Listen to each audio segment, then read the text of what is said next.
From our studios in the heart of Silicon Valley, Palo Alto, California, this is a CUBE Conversation.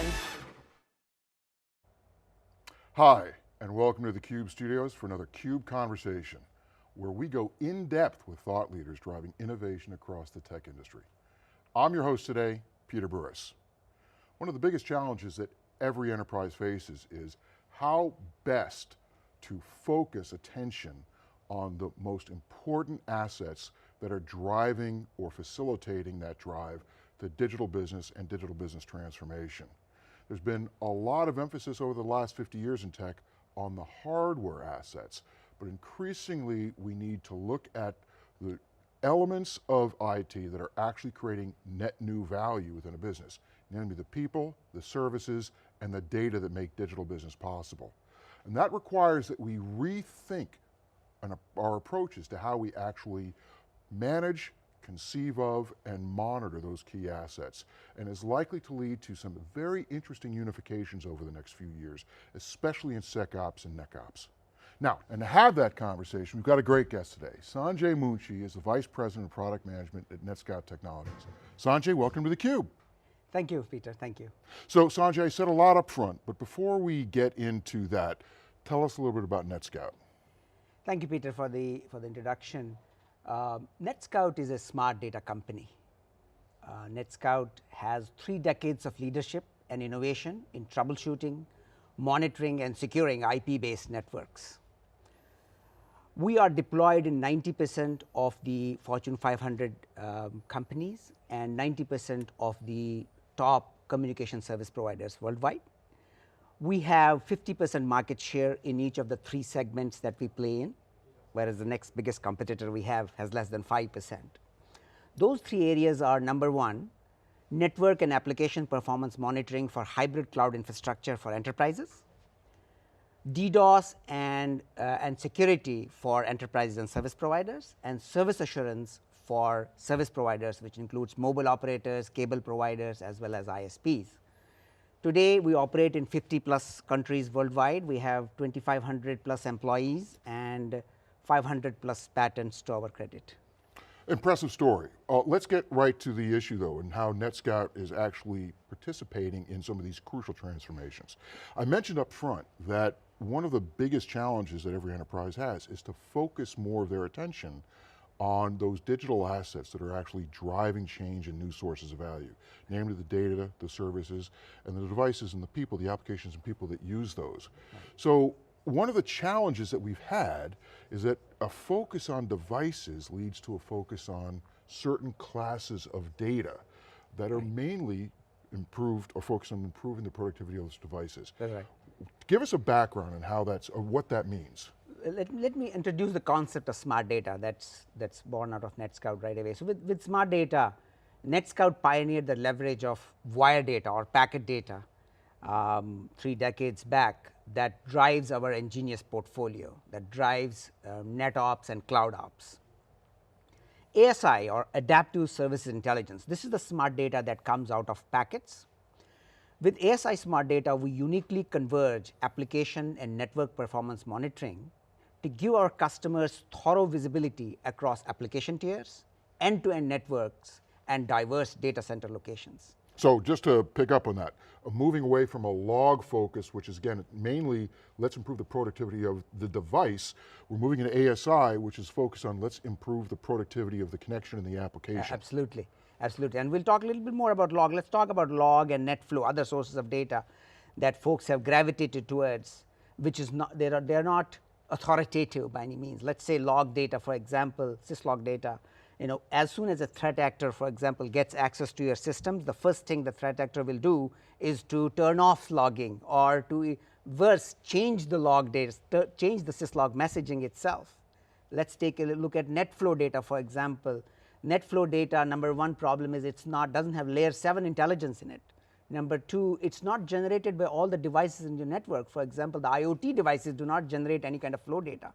So only data that is authoritative and that comes with high fidelity is packet or wire data. That's one element of smart data that we have. The other element of smart data comes from our Arbor portfolio.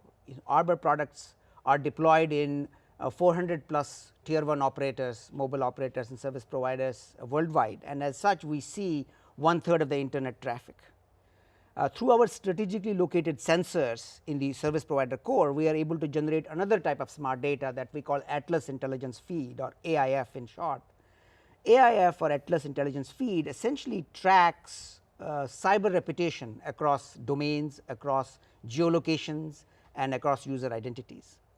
The combination of the ASI smart data that is generated from the core of the hybrid cloud infrastructure, let us call it intranet, and AIF smart data that is generated from the internet core gives NetScout a unique data set combination that is unparalleled in the marketplace and makes us perhaps one of the few vendors who can drive a consolidated visibility architecture across NetOps, CloudOps and SecOps. Okay, so let's turn that into again, some very practical things for folks, because what IT has historically done is by focusing on individual devices or classes of devices and the data that those devices generate, they end up with a panoply, a wide arrangement of security tools that are each good at optimizing those devices, although as you said, they may not necessarily be authoritative. That's right. But it's difficult to weave that into a consolidated, unified SecOps, NetOps, overall, not just architecture, but platform for performing the work. That's right. Crucial work of sustaining your digital business infrastructure. How does smart data translate into unified operations? Very good point, Peter, thank you. That's a very good point. So let me give you an example and talk about the customers that we have deployed our ASI smart data, our hybrid cloud infrastructure. This is a typical Fortune 500, and where we are deployed, NetScout is deployed as the hybrid cloud monitoring infrastructure on the NetOps and the CloudOps side. Typically you will see this type of organization has one tool to cover the entire hybrid cloud monitoring infrastructure across their entire portfolio, whether it is on-prem, whether it is in the cloud, whether it is in the co-location facility.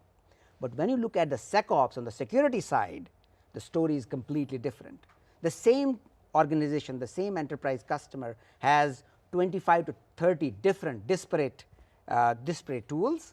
As a matter of fact, analysts are saying today that a typical Fortune 500 in the US has 70 disparate security tools. Why is that the case? Why is it that on the NetOps and CloudOps side they need one tool, NetScout for example, but on the SecOps there are 70 different products?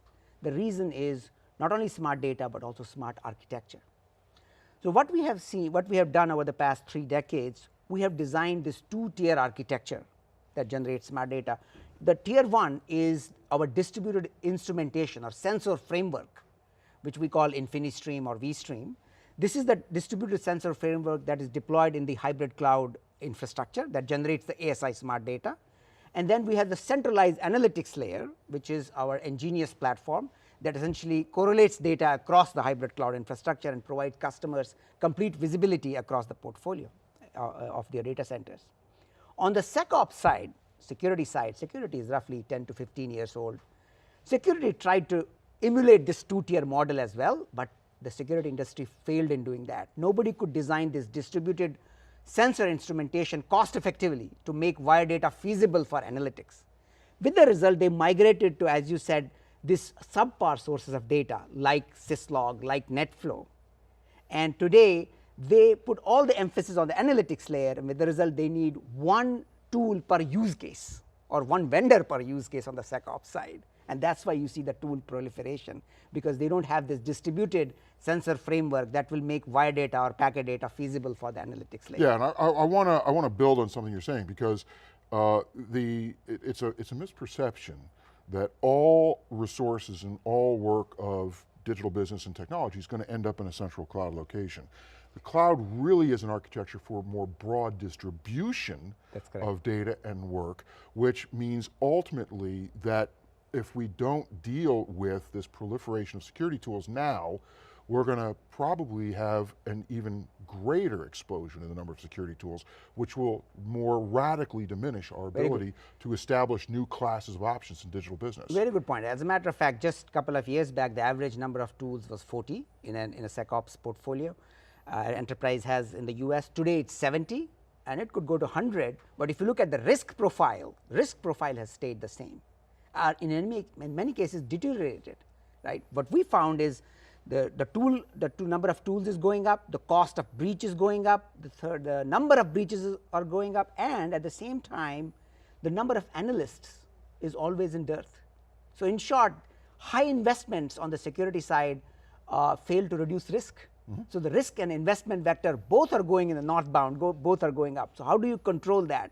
How do you make them come down? The only way is smart data on a smart platform, on a smart analytics layer. Yeah, again, let me emphasize this crucial point, because it's one of the things that we've seen in our conversations with clients is a proliferation of tools, proliferation of data leads to a proliferation of tasks and responsibilities within a business, and you end up with more human failure as a consequence. So by bringing all these things together, you end up with smarter data, smarter platform, simpler operations, more unified operations, and you get greater leverage. So let's talk then about ultimately how should a business, what's the roadmap? What's the next 2 or 3 things that an enterprise needs to do to start bringing these, to start unifying these resources and generating the simplicity so that you open up greater strategic options for how you configure your digital business?